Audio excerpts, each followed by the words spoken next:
નમસ્કાર, મારી યુટ્યુબ ચેનલમાં આપનું હાર્દિક સ્વાગત છે. આપણે છેલ્લા વિડીયોમાં સાયબર ફ્રોડ વિશે જાણેલું હતું કે જો તમારી સાથે સાયબર ફ્રોડ થાય છે તો આપણે કયા કાયદાકીય પગલાં લઈ શકીએ છીએ, તેમના વિશે આપણે વિગતવાર ચર્ચા કરેલી હતી. હવે આજે આપણે એવા જ એક મહત્ત્વના મુદ્દા વિશે વાત કરવા જઈ રહ્યા છે, જેનો મુદ્દો છે ક્રાઇમ, ગુનો, જેને ગુજરાતીમાં ગુનો કહેવાય છે, ઇંગ્લિશમાં ક્રાઇમ કહેવાય છે. What is a crime? ગુનો શું છે, ગુનાની વ્યાખ્યા શું છે ને ગુનાના પ્રકારો શું છે, આ બધું આજે આપણે વિગતવાર આ વિડીયોમાં સમજશું, જેથી કરીને તમે છેલ્લે સુધી આ વિડીયો જોજો કે તમને અંદાજો આવે કે આપણે ગુનામાં કઈ રીતની બાબતો આવે છે. હવે ગુનો એટલે શું? તો આપણો ભારત દેશ છે એમાં કાયદો ઘડવામાં આવેલો છે, તો એ કાયદા વિરુદ્ધનું જે પણ કાંઈ કૃત્ય થાય છે જેને ગુનો કહેવામાં આવે છે. એટલે કે તમે જોતા હશો ક્યાંક નાના મોટી મારામારી થતી હોય છે, ચોરી છે, ઠગાઈ છે, હત્યા છે, આવા જાત જાતના અલગ અલગ ક્રાઇમ્સ થતા હોય છે કે જે ગુનાની વ્યાખ્યામાં આવે છે. પરંતુ દરેક ગુનાની ગંભીરતા સરખી નથી હોતી.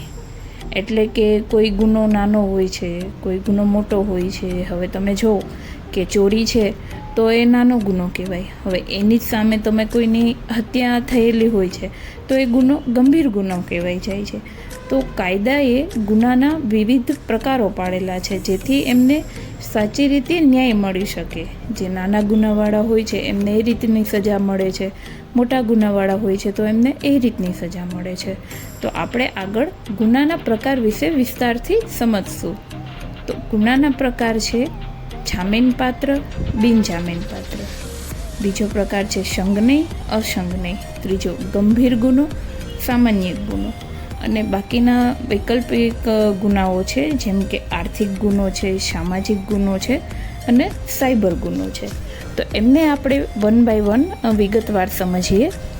હવે જામીનપાત્ર અને બિનજામીનપાત્ર, તો બંનેમાં તફાવત શું છે એ આપણે સમજશું. જામીનપાત્ર એટલે એવો ગુનો કે જેમાં આરોપી જામીન પર છૂટી શકે છે, એમને જામીન પોલીસ સ્ટેશનમાંથી મળી શકે છે. એમની જ સામે બિનજામીનપાત્ર એટલે કે એમને સીધા પોલીસ સ્ટેશનથી જામીન મળતા નથી.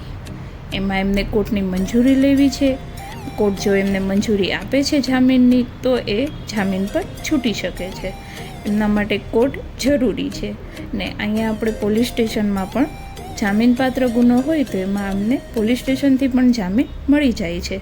હવે જામીનપાત્ર ગુનામાં કેવા ગુના આવશે? તમે જુઓ કે નાનો કોઈ ઝઘડા છે, સામાન્ય ચોરી છે, એવી કોઈ નાની બાબતો હોય કે જેમાં 3 વર્ષથી ઓછી સજા હોય, એવા જામીનપાત્ર ગુનામાં પોલીસ સ્ટેશનથી જામીન મળી જશે. એવી જ રીતે બિનજામીનપાત્ર એટલે કે હત્યા કરી છે, બળાત્કાર છે કે કોઈ મોટી ઠગાઈ કરી છે, એવા કોઈ ગુના હોય છે તો એ બાબત કોર્ટમાં જશે અને કોર્ટમાંથી મંજૂરી આપ્યા બાદ જ એમને જામીન મળશે. આ રીતે આપણે જામીનપાત્ર અને બિનજામીનપાત્રનો તફાવત છે. હવે બીજું છે સંજ્ઞેય અને અસંજ્ઞેય, જેને આપણે અંગ્રેજીમાં કહીએ તો કોગ્નિઝેબલ, નોન કોગ્નિઝેબલ. સંજ્ઞેય એટલે એવા પ્રકારનો ગુનો કે જ્યાં પોલીસ ડિરેક્ટલી ધરપકડ કરી શકે છે.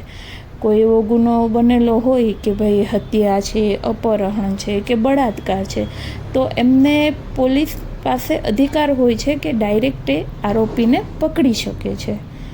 એ જ રીતે અસંજ્ઞેય ગુનો, તો એમાં એવી રીતે હોય છે કે પોલીસ પાસે એ ઓથોરિટી નથી હોતી કે એ કોર્ટની પરવાનગી વગર આરોપીની ધરપકડ કે આરોપી પર કાર્યવાહી કરી શકે. એટલે એમ કે તમે જો કોઈ માનહાનિનો દાવો કરેલો હોય, કોઈ નાનો ઝઘડો કર્યો હોય, તો એમાં પોલીસ પાસે સત્તા નથી કે તે ડાયરેક્ટ કોર્ટની પરવાનગી વગર એમના પર કોઈ પણ જાતની કાર્યવાહી કરી શકે. તો આવી જ રીતે સંજ્ઞેય અને અસંજ્ઞેયના આવી રીતે તફાવત હોય છે કે સંજ્ઞેયમાં પોલીસ ડાયરેક્ટ ધરપકડ કરી શકે છે, તો અસંજ્ઞેયમાં પોલીસને કોર્ટની મંજૂરી વિના કાંઈ કાર્યવાહી કરી શકતું નથી. હવે એના પછીનો મુદ્દો આપણે જોઈએ તો કે ભાઈ ગંભીર ગુનો અને સામાન્ય ગુનો. ગંભીર ગુનો એટલે કે કેવો કે જેમાં આપણા સમાજ ઉપર કોઈ અસર થશે. આપણા સમાજને કોઈ હાનિ પહોંચશે એવા કોઈ ગુનેગાર હોય, એવો કોઈ ગુનો કરે છે તો એને ગંભીર ગુનો કહેવામાં આવે છે. તમે જોતા હશો કોઈ આતંકવાદી છે, કોઈ મોટો ગોટાળો છે, એમ ટૂંકમાં આપણા દેશમાં ગોટાળો કરી ફ્રોડ કરીને એ બહાર વિદેશ જતું રહે છે તો એ ગંભીર ગુનો આવશે, તો જેના લીધે સમાજ પર ભારે અસર થઈ છે. તો આવા જે ગુના હોય છે એને ગંભીર ગુનો તરીકે ગણવામાં આવશે. હવે એમની જ સામે જોઈએ સામાન્ય ગુનો, એટલે કે નાના પ્રકારના ગુના હોય. કોઈ ટ્રાફિક નિયમનો ભંગ કરે છે, જાહેરમાં ગંદકી કરે છે, જાહેરમાં ગાળો બોલે છે, આવા જે નાના પ્રકારના ગુનાઓ હોય છે જે સામાન્ય ગુનામાં આવે છે. હવે આપણે એ સિવાયના બીજા 3 વૈકલ્પિક ગુના જોવા જઈએ તો કે ભાઈ આર્થિક ગુનો, ઠગાઈ છે, કરચોરી છે, કાળા નાણાં છે. તમે જોતા જ હશો કે અત્યારે કાળા નાણાંનું બહુ વધારે હોય છે. કાળું નાણું હોય છે એમને પછી black money to white money કરે છે. આવી રીતના જે પણ કાંઈ ગુના હોય છે એ આર્થિક ગુનાઓ કહેવાય છે, અને ઇંગ્લિશમાં ઇકોનોમિક ક્રાઇમ કહી શકાય છે. હવે સામાજિક ગુનો એટલે દહેજ, બાળમજૂરી ને સ્ત્રી શોષણ. દહેજ, બાળમજૂરી, સ્ત્રી શોષણ આ ત્રણેય એવા ટોપિક છે જે આજકાલ નહીં વર્ષોથી ચાલ્યા જ આવે છે, કે જેમાં કોઈ જાતનું કોઈ ચેન્જીસ નથી. અમુક જગ્યાએ ચેન્જીસ હોય છે તો અમુક જગ્યાએ એમને કાંઈ ચેન્જીસ નથી. અમુક જગ્યાથી દહેજ લેવે જ છે, દહેજમાં સ્ત્રીઓ છે હેરાન થાય છે, ક્યાંક સ્ત્રીઓ આપઘાત પણ કરી જાય છે, તો તે જગ્યાએ કોઈ જાતનો કાંઈ ફેરફાર છે જ નહીં.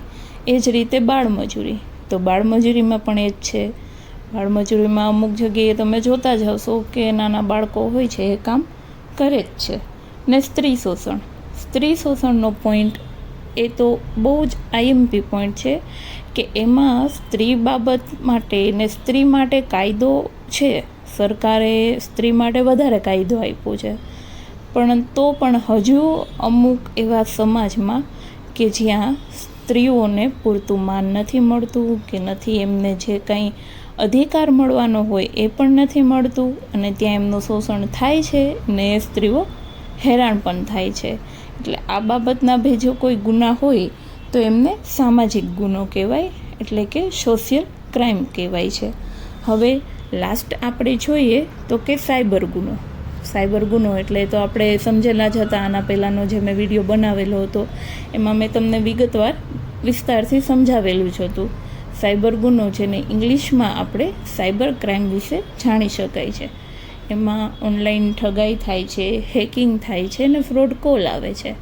જે તમે જાણો જ છો કે તમને કોઈ એવી ઓફર્સ બતાવે છે, કોઈ તમને એવો કોલ કરે છે કે ભાઈ તમે આ લિંક ઉપર જાઓ એટલે તમને આટલું કેશબેક મળશે, આ ઓફર્સમાં જાઓ તો તમને આટલી સસ્તી વસ્તુ મળશે. પણ આ બધી જે વસ્તુ છે એ સાયબર ફ્રોડની અંદર એટલે કે સાયબર ગુનાની અંદર આવે છે. તો આ રીતે ગુનાના અલગ અલગ પ્રકાર છે. હવે તમને પણ જાણ થઈ ગઈ હશે કે ગુનાના અલગ અલગ પ્રકારો કયા કયા છે.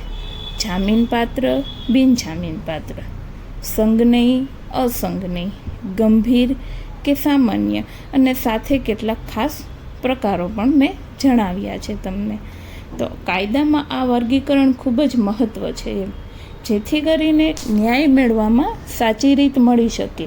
જો કોઈ મોટો ગુનો કરે છે તો એમને એ રીતનું સજા મળશે, નાનો ગુનો કરે છો તો એ રીતની સજા મળશે. તો આપણું જે કાયદો ઘડેલો છે એમાં બધાની અલગ અલગ સેક્શન વાઇઝ અલગ અલગ સજાઓ આપેલી છે, કે જેથી કોઈને પણ ખોટી રીતે ન્યાય ના મળે. જો તમને આ વિડીયો મારો ગમ્યો હોય તો લાઈક કરજો, શેર કરજો અને બીજાને મોકલજો, કે જેથી એમને પણ ગુના વિશેનું જાણકારી મળે. અને આવા જ કાયદાકીય વિડીયોઝ તમારે આગળ પણ જો માહિતી જોતી હોય કાયદાકીય, તો ચેનલને સબસ્ક્રાઈબ કરજો. જય હિન્દ, જય ભારત.